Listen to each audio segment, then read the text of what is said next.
Hi, I'm Greg Medora with the Oily Krafter. My wife Judy is behind the camera today. So our project for today is a sanding table. Judy has been making these ornaments over here, and as you can see, you have some scorch marks on the back. We said, okay, how can we easily get that off of there? So we decided I drew up a plan for a sanding table, and so that's what our project is for today. So would like to encourage you to like and subscribe and provide us comments and feedback there. But let's get started on the parts. So what we did is we went to Home Depot and we got some pegboard. Now what's interesting is Home Depot has pegboard. It is white on one side and it is brown on the other side. Find that interesting, but okay. So also, on the brown side, it's more rough. Yes. And on the white side, it's more smooth. And the white side, we were concerned about, it might pick up while we're sanding. It might pick up the white, so we're actually going to use this side up when we put the ornaments in here to sand. All right?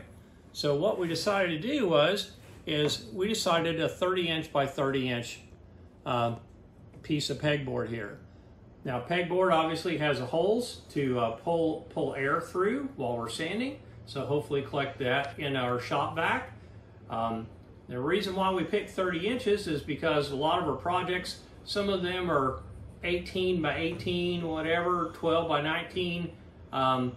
We picked 30 by 30 because we have a table that we can actually clamp this down to if we needed extra stability.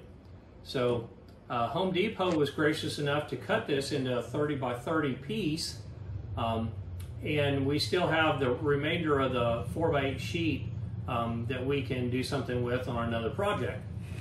So what we decided to do is I'm going to hold up this design right here, and this right here, this is the pegboard here, right? These frames here are going to be 2 by 4, and I'll show you, I'll flip this over in a minute. I'll show you how we're going to lay those out. And then here's your side view. We have the pegboard, we have the 2 by 4, and then we have some weather stripping, right? All right, so let me flip this over and I'll show you how this is going to look. And notice, pay particular attention down here. What's going to happen is this is going to be a butt joint, if you will, and another one, and another one, and another one, right? So how this will work is we will cut these 2 by 4s. So we needed a couple of 2 by 4s, 8 feet ones also got those from Home Depot. Then we've got some window seal, and we're going to place that window seal between the pegboard and between the top of the 2 by 4 that will be sitting up on edge. That will help provide a seal. Now what we're going to use to hold this pegboard down to the top edge of this 2 by 4 is we've got some, we already had some of these number 6 1 1/4 inch wood screws. They don't necessarily need to be that long, but we already had them on hand, so we figured why not use what we have on hand. 1/2 inch was originally what I thought, but quite frankly, it wasn't long enough. So then I said, okay, they had 1 inch in the store. Well, if I've already got 1 1/4, I use that instead of buying some new ones. Then on the butt joint where the 2 by 4s butt against each other, we're going to use these. And we already had these are number 8 by 2 inch long wood screws. And we're going to use those on the butt joint to help hold it together. And then on the bottom edge of the 2 by 4 that's going to be sitting against the table, we've got this 1 inch wide window sponge. And what that's going to do, again, is that will help provide a seal against the table. Now, in one of these 4 sides here, what we'll do is we will drill a hole the size of the shop vac hose, so it'll go in there and it will actually pull air through these holes so that while she's sanding, it'll pull air through those holes and hopefully end up in the shop vac as opposed to making a mess that we have to clean up later. Now, you're probably wondering, okay, well, what kind of sander are we going to use? Well, this is a Ryobi, and it's a corner sander. Notice it's got this little tip on the end of there, and that helps really well if you need to get up in the corner. If you need to get up in the corner or something. Now in this case, we could probably just use an orbital sander and it's fine. But if you needed to get up in the corner or something, that corner sander would work well, right? And then of course we've got our trusty Ryobi reversible drill. These are both the 18 volt series. We've got several of these batteries. We just love these tools. So with that, what we're going to do is we will measure these, since this is 30-inch and a 2x4 is 1.5 inches. In theory, the length of each 2x4 should be 28.5 inches long. So we will need 4 of those, one to go along each side here. So we're going to, we'll stop and we're going to cut those now. Okay, so again, we want to talk about how we're measuring this out to make sure we've got the right dimensions here. And again, this is kind of a short piece of 2x4. We're going to lay it on the edge here to represent a butt joint, if you will. And so what we did was we took this other 2x4 and we laid that other 2x4, we laid it up here on this end, and then we measured out here to the end. And basically it turns out that this piece right here, because the 2x4 is 1.5 inches thick, we're at 28.5 inches right there. So we're going to need 4 of these right here to make our box. So as we're getting ready to set up our miter saw to cut these off, we are going to be using personal protection, safety protection here. We've got hearing protection, we've got a mask, and we got safety glasses. So with that said, obviously safety first. Want to make sure that we are good to go and keep everybody safe here.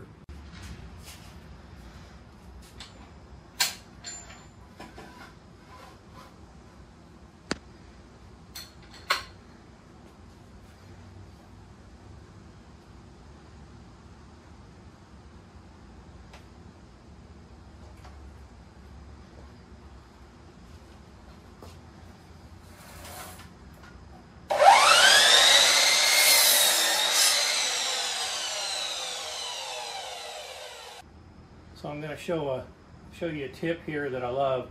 This is a Ryobi. It's again cordless, but it's an inflator. So pulls air in, blows air out the tip. The reason why I'm going to use it is because you've got sawdust and stuff all over your saw. So you can use a vacuum cleaner to get it off of there, the shop vac, or you can do this.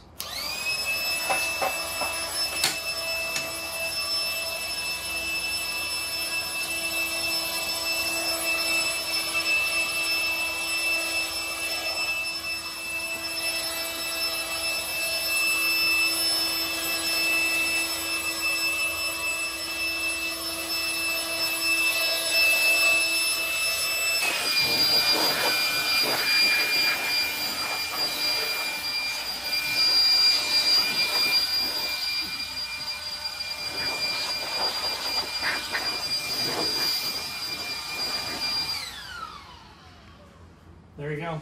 And as you can see, it's got narrow tips depending on what you're trying to inflate, like an air mattress, or a wider tip, which that's what worked better in this particular case.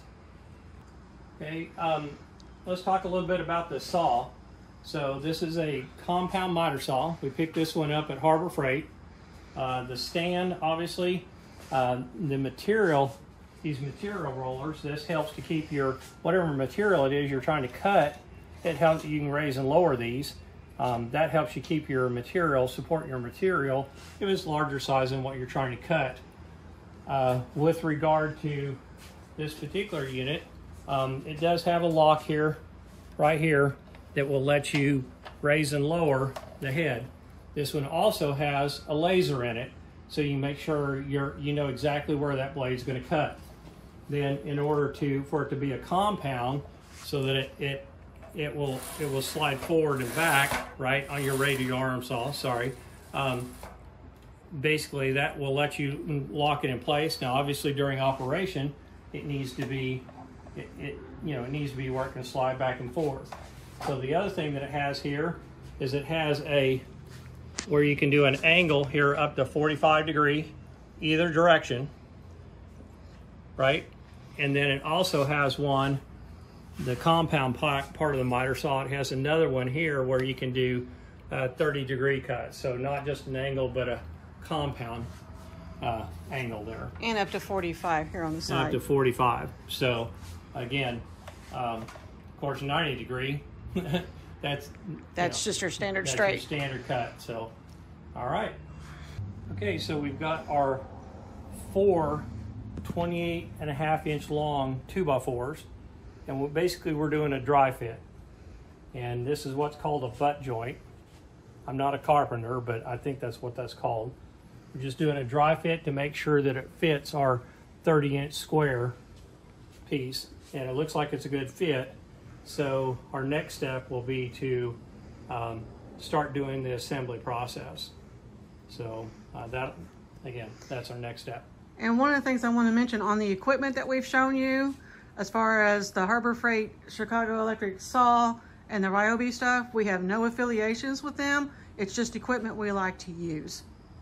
All right, so our next step is we are going to take one of these 2x4s and we're going to drill a hole in it, and that hole will accept this shop vac.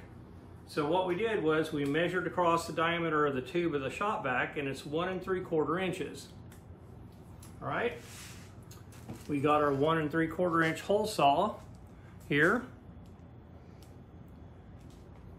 And then what I did was I tried to find center on the 2x4. 2x4 is 28.5 inches long, so 14 1/4, and then 3.5 inches wide, so 1 3/4 inches, so X marks the spot. So we have clamped it onto the table, and then we've got this material deal to help stabilize the height. Now we are using our safety gear, and I'm just going to put that bit right down in here right there on center.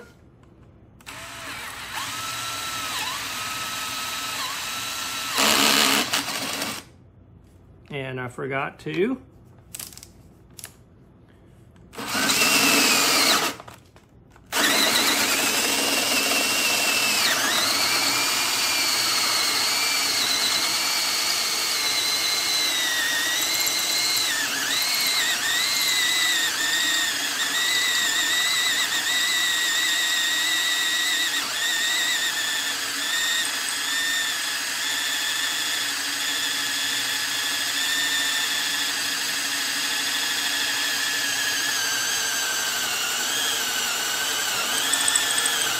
getting close.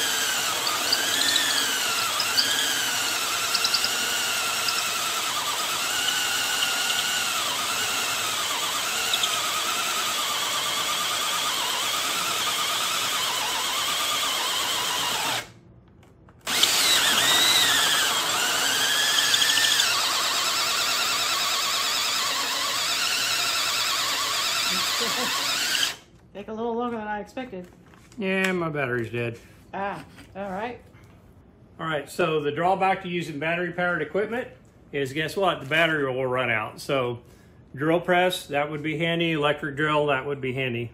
So what we're gonna do, we've got a relatively smooth cut here. We're gonna flip this over, and notice the holes come through the other side. So we're gonna use our speed clamp. Clamp that into place. I've grabbed another battery. This helps give you a smooth cut on both sides. Yes. There we go. There's our plug. All right. So we were really close to the end, but you can see, and that is rather warm. Wait a minute, I got a little too close there. Yeah. Yeah, there it is. We were really close to the end. Yeah. Having the battery more full would be helpful. Yeah. Now let's try the hose and see how well it fits. Yep. So let's take this, and that fits snugly in there.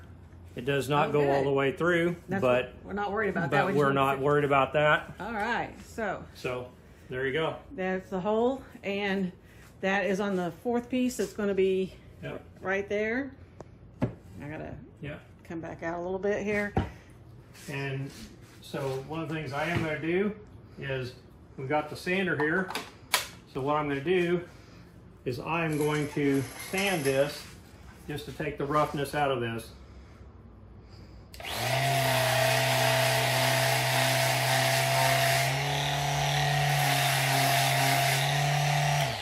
And there we go. There you go. All right, so and now it's nice and smooth. We know the hose can go into the hole. Yep. And so, did we say what size that was? It was 1 3/4. Yeah. For our particular shop vac, this is a DeWalt, but yeah. you would have to measure the hose yeah. on your shop vac to determine what size hole you need. Yeah. So let's put that back down there so they can see the configuration at this point. Okay. So this is the way it's going to go together. So the next step we're going to do, I believe, is we're going to do pilot holes here on these ends. Just to hold that frame together. And the reason we're going to do pilot holes is so we don't cause the cracks and stuff to come out here to the end, like some screws will do. Yep.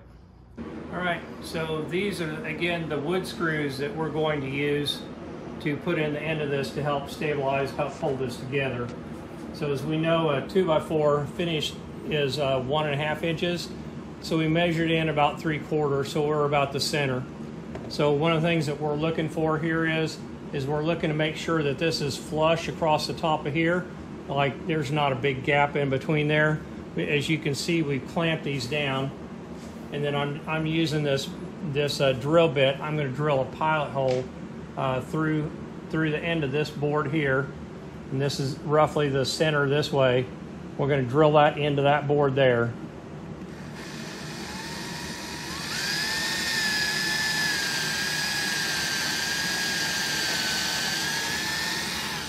Okay. All right, and that should help us keep splitting the wood. Exactly. As we put in the actual screw. Exactly right. So we have this next one ready here, but that board isn't clamped down, so. Yeah. So what we're going to do is we're going to take this and we're going to put this in there. We're going to try one, see how it works, make sure everything's fine before we do. Before we go ahead and do the other. Before we do the other three.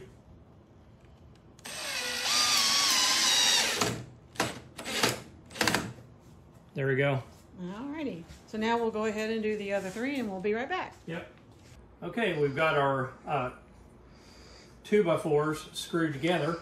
And on this pegboard, we decided, remember it's white on one side and it's this brown on the other. Well, we decided that we want the brown up so that when we got material on here and we're sanding it, we don't pick up any potential paint color off the white side. So now before we affix this to the 2x4 frame, what we're going to do is we're going to take this thin weather stripping and we're going to go along the outside edge out here just to make sure that it performs that it has a good seal on it. So we'll take this off and then we'll put that thin piece of foam insulation on there and we'll be back with you. All right, so as you can see, we've got the weather stripping around the box. So we're going to lay this down on top of it. And then we're going to have to adjust our box to make sure that it's about as square as we can get it.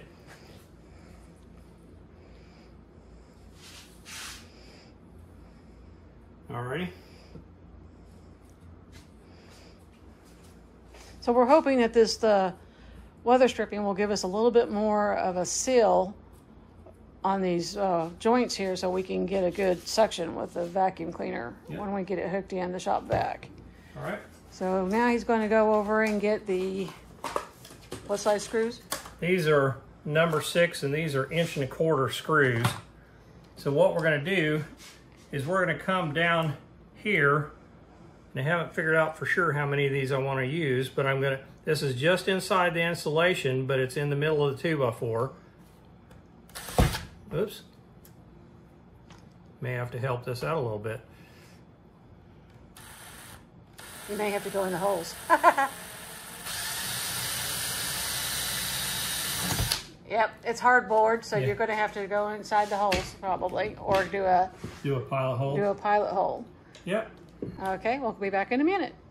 Okay, so we decided that we're going to do 5 screws here along each side, kind of evenly spaced, and we are going to have to do pilot holes. So,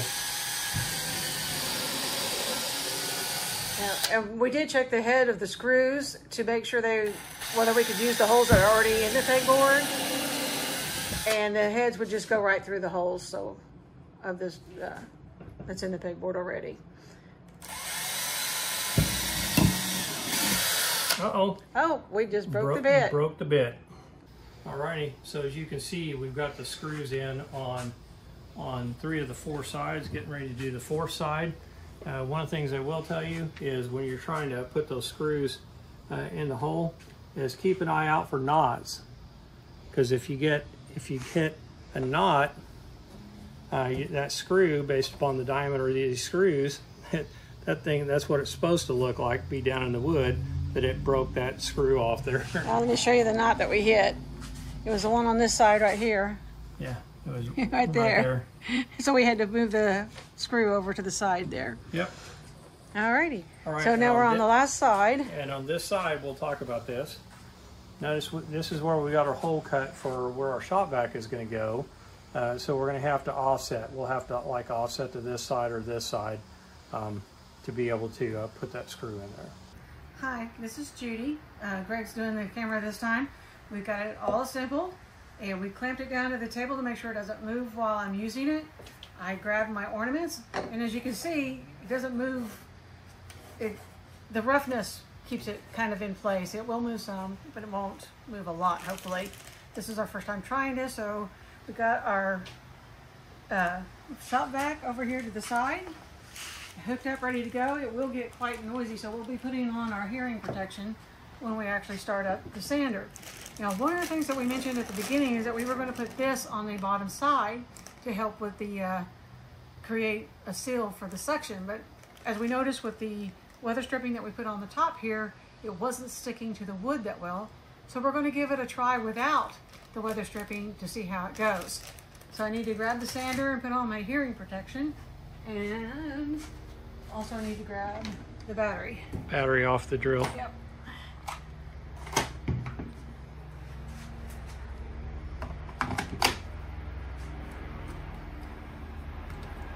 Alright.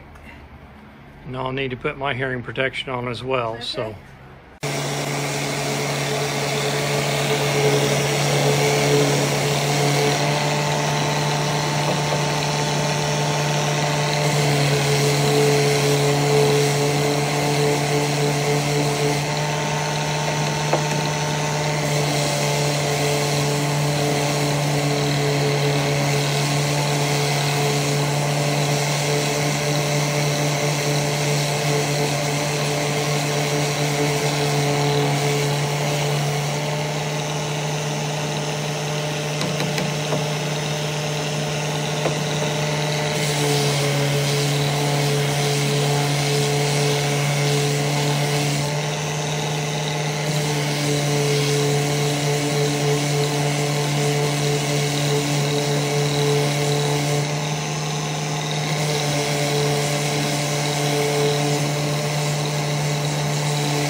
Okay, so you got to watch me do this. It held it down pretty good. It still, from the vibration, it still moved some.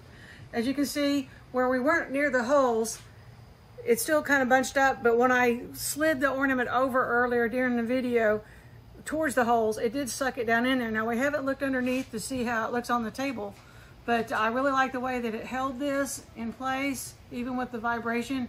I was able to actually get what I want, and if you're wondering why I didn't worry about this part right here, it's going to be covered up with a moose or reindeer right here, so I didn't worry about getting that all off. It's a 2-layer ornament. Yeah, it's a 2-layer ornament.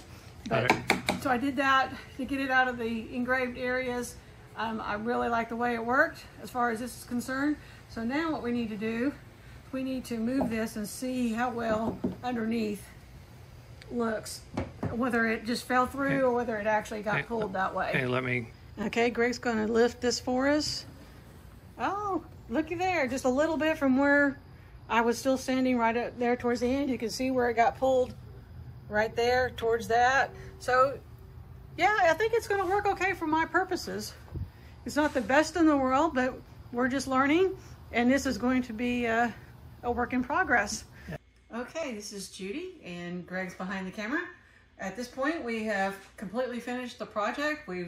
After we looked under it previously, saw that most of the dust had gone to the side. We realized that we didn't have the dust cloud above us like we normally do when we do sanding without this table, so that is a big plus for us. That's one of the things we didn't think about earlier. So one of the things that I just wanted to compare, this is one that's not been sanded, and this is the one that we finished. So you can see the difference here in what I'm doing. And so then I'll be putting on the second layer with the different, this one here is the reindeer one. So we used our safety gear, had all the stuff that we needed here earlier. And so I hope you enjoyed the content. This is Judy Medore and Greg Medore with the Oily Krafter. I hope you enjoyed the content today. Hopefully you will like and subscribe and possibly even share our video. Thank you and have a great day. We'll see you in the next video.